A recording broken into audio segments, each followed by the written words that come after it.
New Year Behind the Asylum. There's some reference at the beginning of the poem to how New Year used to be celebrated in big northern cities. You could hear the hooters from the works and the ships also sounding their hooters and sirens in the canal. New Year Behind the Asylum. There was the noise like when the men in droves are hurrying to the match, only this noise was everybody hurrying to see the new year in town, under the clock. But we, that once, he said would I come our usual Saturday walk and see it in out there in the open fields behind the asylum.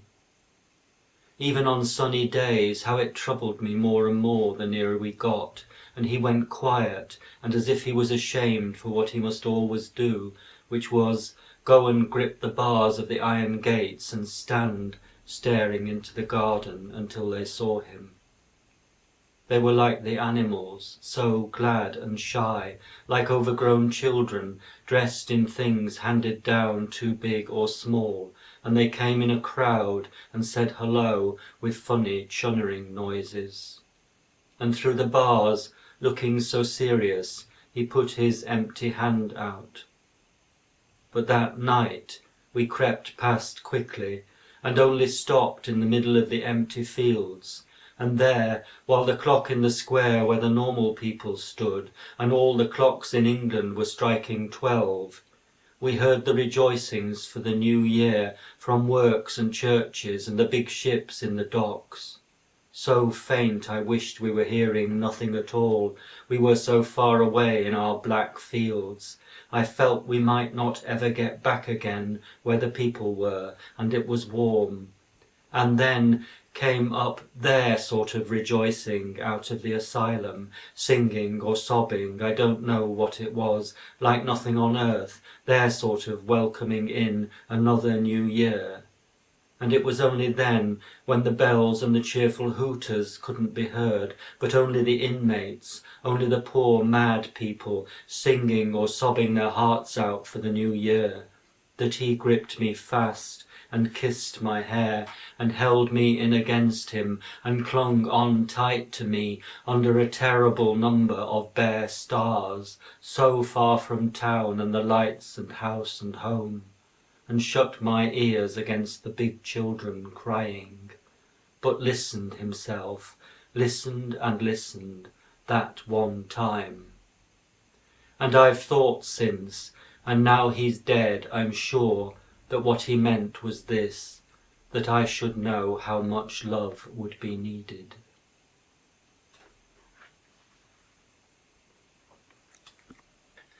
Eldon Hole is a pothole, a natural vertical shaft in the Peak District. Eldon Hole. They fastened a poor man here on a rope's end, and through the turbulence of the jackdaws let him down to where everything lost collects, all the earth's cold, and the crying of fallen things goes round, and where, if anywhere, the worm is coiled. When he had filled with cold, they hauled him up. The horrors were swarming in his beard and hair. His teeth had broken, chattering, and could not stop mincing his tongue. He lay in the rope and stared at the sky, and feared he would live forever. Like one of those dreadful fish that are all head, they saw him at his little window beaming out, bald and whiskerless and squiddy-eyed. He hung in the branches of their nightmares like a Swede. They listened at his door, for in his throat poor Isaac, when the wounds in his mouth had healed, talked to himself deep down. It was a sound like the never-ending yelps of a small stone, falling to where the worm lives and the cold, and everything hurt goes round and round and round.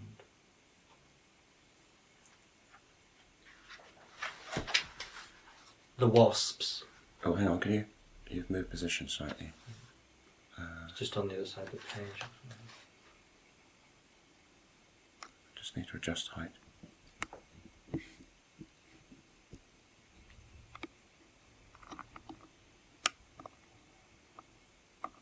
Okay. The wasps. The apples on the tree are full of wasps, red apples racing like hearts. The summer pushes her tongue into the winter's throat. But at 6 today, like rain, like the first drops, the wasps came battering softly at the black glass. They want the light. The cold is at their backs. That morning last year, when the light had been left on, the strange room terrified the heart in me.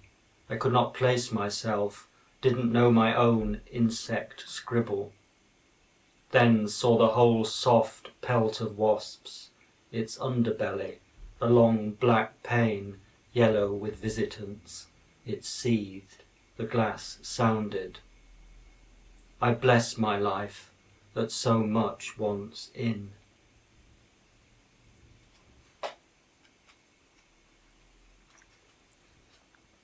Something for the ghosts. Here's something for the ghosts who are no one now and can't come up against the edge of anyone else. That heavy skirt, your bare cold feet come out from under it, their print black wet on the slabs of slate for days. Poor ghosts, where they are, mine and thine, flit like snowflakes, drift like mist, not like my grasp of your black hair, the rain in it, the smell of the rain that I breathed in after for days. Poor gibbering ghosts, when they have done their best with bits of sound to shape someone they knew, or thought they knew, or wished they had.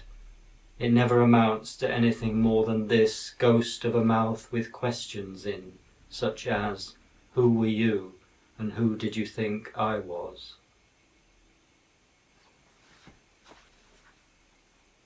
Legger.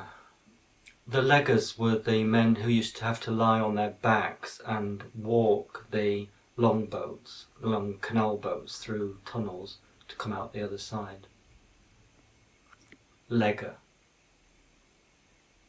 Casting him off from the sympathetic horses, they shoved him gently into the low hole, telling him the drift, such as it was, would help him, and that the level of the water would not rise or fall. He went in snug as a shuttle with a lantern in the bows, about as bright as the light on a glowworm's tail, and lay on his back the way they had said he must, and began to leg his longboat through the hill, mile after mile, only as fast as Shanks's, and the sun came and went, and the same old stars shifted their quarters slowly, as it is fixed they will, and he continued his course, out of sight of theirs, treading the slimy ceiling in his hobnail boots, like a living dead, as though to slide the lid, he trod, and the heavy water squeezed past him with a shudder on either side. I have had a picnic on that sunny hill, and read The Lady of Shalott to a romantic girl, hoping it would undress her and lay her down, smiling under my shadow and my smile. And all the while those thousands of fathoms down, under the severed ends of sinister loads, his legs, even in his dreams, even dead asleep, were trudging along the roof of his one and only road, long since without even a fag end of light, even the kindness of dumb animals, long since gone from mind, under the weight of millions of years of rock, and 200 of Christian humankind. He will be a wonder when he comes out of the hill on our side, berthing in the orange water, in the old wharfs among the sunken skeletons of the ancient narrowboats, strange as Arthur in his overalls, and the soles of his boots, and the soles of his feet worn through, and no light in his eyes, under the interest of our savants and our developers, grinning with horror, rictus of the bad old days.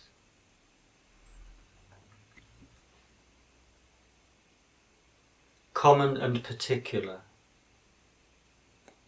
I like these men and women who have to do with death, formal, gentle people whose job it is. They mind their looks, they use words carefully.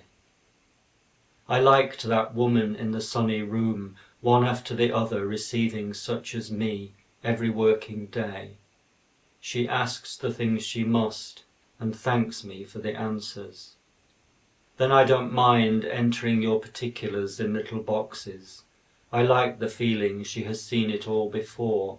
There is a form, there is a way.